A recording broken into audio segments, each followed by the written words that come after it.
friends, Robin here from Cheese from Scratch. It just occurred to me that it is Sunday afternoon and I have yet to film a YouTube video for tomorrow, which is kind of like, oh, that's really unorganized of me, but it's also just sometimes farming and mom and business life. So I don't actually have a set YouTube video for tomorrow, but I just thought I would show you guys maybe how I use my Dutch press, my Dutch cheese press, while I'm making myself coffee. I'm actually working on the last edit of my book, my new physical book, the cheese making book, Cheese from Scratch, Natural Cheese Making from Home. It just came back from the copyright editor. There's a lot of red ink and so a lot of red lines. So I am working on that. If my eyes seem kind of unfocused, that's because I have been in the editing zone for far too long here. But I'm just going to show you guys that while I make myself a fresh cup of coffee. And then, yeah, I'll let you guys have a short little video for this Monday morning because she's not going to happen otherwise. All right, let me show you here.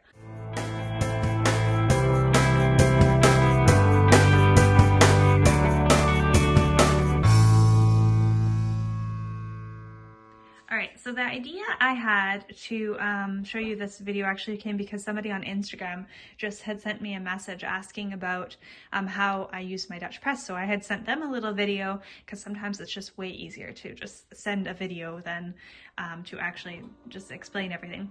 So I had sent them a little video on how I use my Dutch press. I just pulled a cheese out of here not that long ago, so there's still some whey in the bottom here. Yeah, this is my favorite cheese press ever. I love the Dutch press so much. I got mine from a guy on Etsy named Chris Kelly. I don't think that he has them anymore. I've looked and I can't find them anymore. Canadian guy, super great to work with. If he ever starts making them again, you know, I would definitely recommend getting them because they just were not even that much, not even that expensive, but just so amazing in how they work. So I've had lots of different types of cheese presses. I've had the wing presses, I've had bucket presses, I've had homemade presses of all sorts, but this is by far my favorite press ever.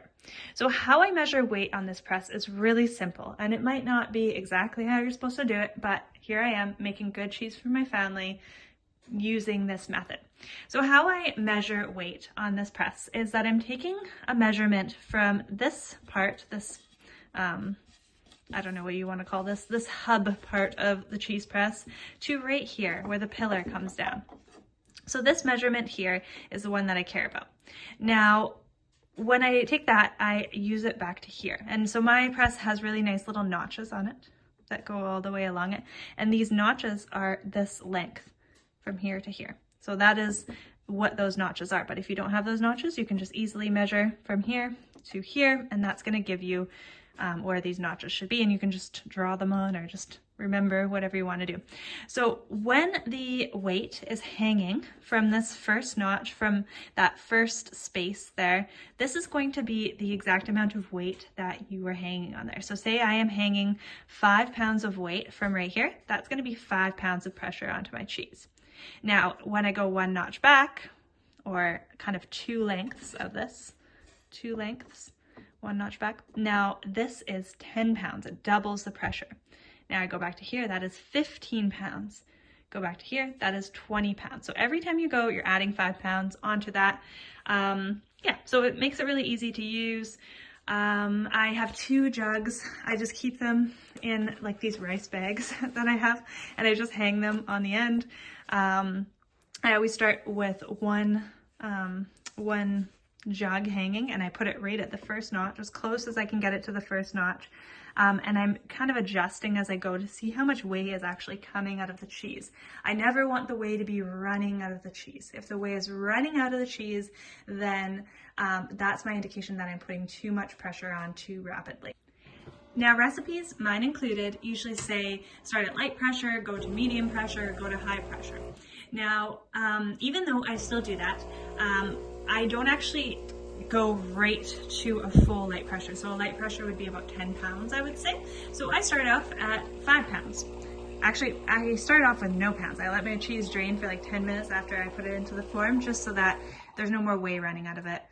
It's just now dripping.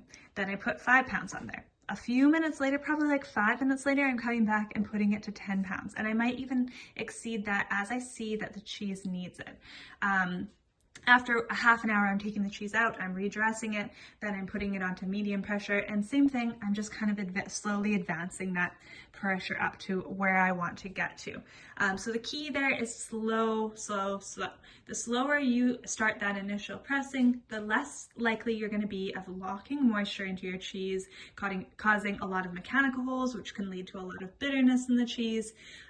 Which can lead to contamination or over acid development, all sorts of things like that. So it's really important to, just go slow when you're starting your pressing out. Now, I had a friend here yesterday actually, and I was talking to her about the stirring stage and how actually a lot of pressing actually starts in the cheese pot before you actually even get your cheese to your cheese press.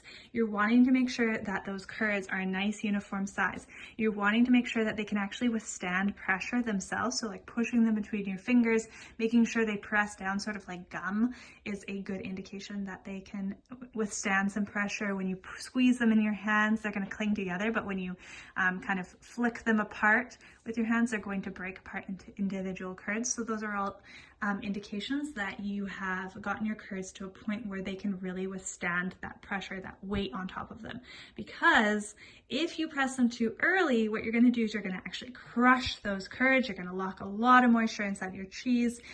So yeah, a ton of pressing starts in the cheese pot, and then it does come to the press, and just making sure that you're not applying too much pressure too quickly. All right, so I got my coffee now. You've got your little bit of Dutch press information. Now I'm heading back to my book to continue this process of copyright editing. This is the last phase of editing. So if you've never wrote a book or never really known anything about it, this has been a huge learning experience for me as like a newbie here. Writing a published book with a publisher, just like how many phases of editing this baby has gone through. So I am working straight from my pillow here in my bed because why not when you work from home? Anyways, so this book has gone through so many different phases of editing. This is the last one though, before it goes to layout, where it will get laid out all pretty with all the nice pictures that we took for this book. We shot over like 3 days. It was a massive project just to even shoot the photos for this book. So I'm excited to see it after it goes to layout. But yeah, been a huge process. I can't believe I actually wrote a book. That's amazing to me. So if you want a little bit more information on the Dutch press, I'm going to be like sneaky author here and say that it's all in the book. So check out the link below. You can pre-order now. The book's going to actually be printed in April and sent out in May. So I'm excited for you guys to have that in your hands. And one day I'll do an official Dutch press video. I did a bucket press video last Monday? Last Monday, I believe. I did a bucket press video. So you guys can check that out. I have a pressing video on, I'll link that below too. There's a pressing video. More information on all sorts of different presses is going to be in the book. So make sure you guys check that out. Pre-orders down below. And thank you guys for watching this video. If you haven't already, click on subscribe and come back next Monday because I post a new video every single Monday and I would love to see you here. Okay, bye.